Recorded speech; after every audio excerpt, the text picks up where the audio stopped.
24 থেকে সাংবাদিক টিটু ধর বলছি। আচ্ছা, আপনারা ক্রিকেট খেলতে গেছিলেন, তো কি কাজে গেছিলেন বলেন তো?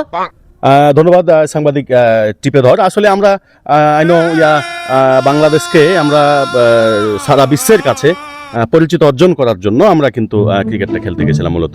হ্যাঁ, সেটা বুঝছি। তো আপনারা খেলতে গিয়ে কি করলেন? সাংবাদিক সাহেব, আপনারা তো আসলে দেখলেন ম্যাচটা কিন্তু আমরা জিতেই নিয়েছিলাম। হ্যাঁ, এই সামান্য 13 রানে 13 রানে কিন্তু আমরা পরাজিত হয়েছি আর কি। আপনারা ক্রিকেট খেলতে গেছিলেন না কচু খেলতে গেছিলেন? যতবার নামাবো ততবার আপনারা ডাব্বা মারবেন। আপনি পাগল সাংবাদিক নাকি? আমাদেরকে আবার নামালে আমরা আবার 2 উইকেট জিততাম। তাই নাকি?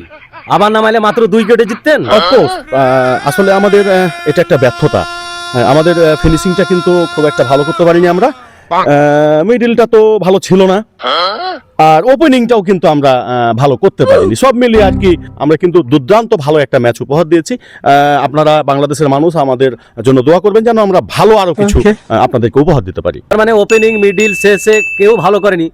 কাকে দিয়ে আপনারা জিতাতে চাচ্ছিলেন? হ্যাঁ, অবশ্যই আপনারা হয়তো জানেন না, আমরা 18 কোটি মানুষের হার্ট নিয়ে বেশি খেলতে ভালোবাসি। প্রিয় দর্শক, আপনারা দেখতে পেলেন আমাদের ক্রিকেটাররা কি বললেন। ওনারা 18 কোটি মানুষের হার্ট নিয়ে খেলেন, ক্রিকেট নিয়ে খেলতে যান না।